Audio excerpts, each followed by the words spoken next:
CBI ने रिया से पूछा कि क्या आपका नार्को टेस्ट कराया जाए या आपको गिरफ्तार किया जाए।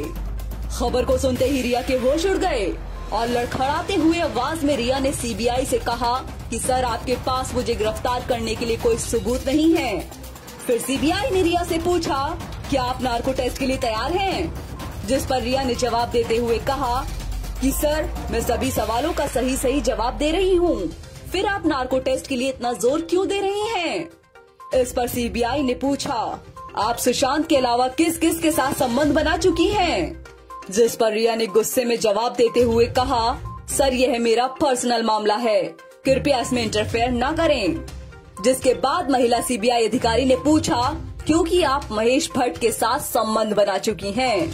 रिया ने जवाब दिया यह कैसे बेकार का सवाल है, वह मेरे पिता समान है, मैं उनसे प्यार करती हूँ, महेश भट्ट के साथ मैं क्यों संबंध बनाऊंगी। इसके बाद सीबीआई ने नार्को टेस्ट की धमकी दी। रिया ने कहा जी सर सच बताती हूँ, महेश भट्ट के साथ 2 बार संबंध बना चुकी हूँ। जिसके बाद सीबीआई ने रिया से पूछा क्या इस संबंध के बारे में आपके माता पिता को पता है? इस पर रिया ने जवाब दिया नो सर। सीबीआई ने पूछा आप और आपका भाई ड्रग्स लेते थे, क्या यह बात आपके माता पिता को पता थी? रिया ने जवाब दिया सर मैंने तो आज तक ड्रग्स नहीं ली और मेरे भाई के बारे में मुझे पता नहीं है सर। फिर सीबीआई ने गुस्से में पूछा क्या आप नार्को टेस्ट के लिए तैयार हैं? क्या आप नार्को टेस्ट में यह कबूल करेंगी कि आपने जिंदगी में कभी ड्रग्स नहीं लिया? जिसके बाद रिया के प्राण सूख गए दोस्तों। रिया ने कहा सर मैं आपसे बिल्कुल सच बोल रही हूँ, मैंने आज तक कभी ड्रग्स नहीं लिया। ज्यादा समय खराब ना हो इसलिए एक दूसरे सीबीआई अधिकारी ने सवाल पूछने वाले अधिकारी से कहा कि यह मामला एनसीबी का है और वह रिया से सच उगलवाना अच्छे तरीके से जानते हैं। इस बातचीत को सुनने के बाद रिया के चेहरे पर मुस्कान खिल उठी। रिया की धड़कनों को थोड़ी सी राहत जरूर मिली। सीबीआई ने अगला सवाल पूछते हुए पूछा कि क्या आपके माता पिता भी सुशांत के पैसे पर मौज मस्ती किया करते थे? जिस पर रिया ने पूछा आप कौन से मौज मस्ती की बात कर रहे हैं?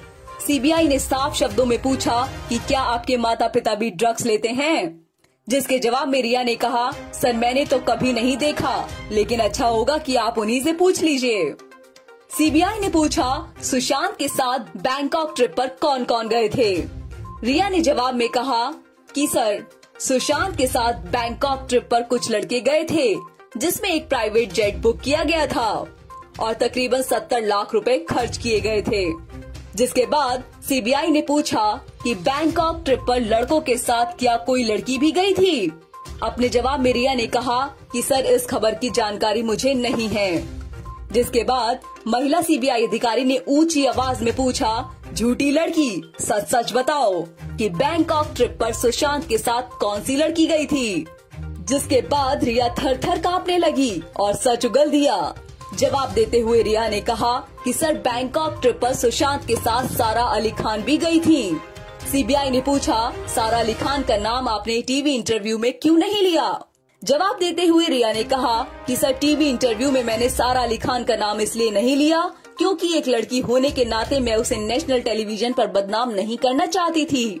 फिर सीबीआई ने हंसते हुए कहा कि वाह, लड़की होने का आपको बड़ा एहसास और जिम्मेदारी है, फिर आपने अंकिता को सरेआम बदनाम क्यों किया? इस पर रिया ने जवाब देते हुए कहा वह तो सच है सर और मैंने सच ही कहा। इसके बाद सीबीआई ने रिया से पूछा सुशांत ने पहले आपको आई लव यू कहा या फिर आपने उसे प्यार के जहर में फंसाया?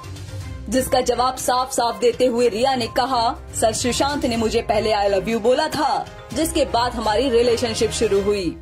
सीबीआई ने पूछा क्या आपके पास कोई सबूत है? रिया ने कहा कि सबूत तो सिर्फ सुशांत ही था जो अब इस दुनिया में नहीं रहा।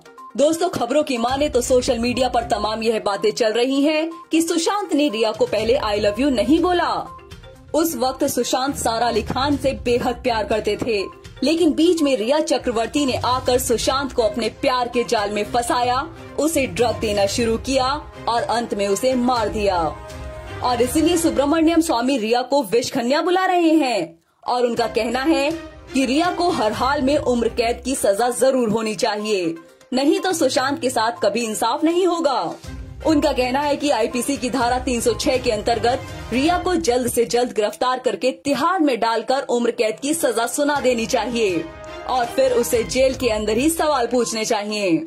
दोस्तों, लोगों का यह भी मानना है कि अगर रिया को गिरफ्तार नहीं किया गया और उसे मुंबई महाराष्ट्र से बाहर नहीं निकाला गया तो रिया की हत्या भी की जा सकती है, क्योंकि इस केस में बड़े बड़े बॉलीवुड माफिया अंडरवर्ल्ड गैंग में शामिल हो सकता है।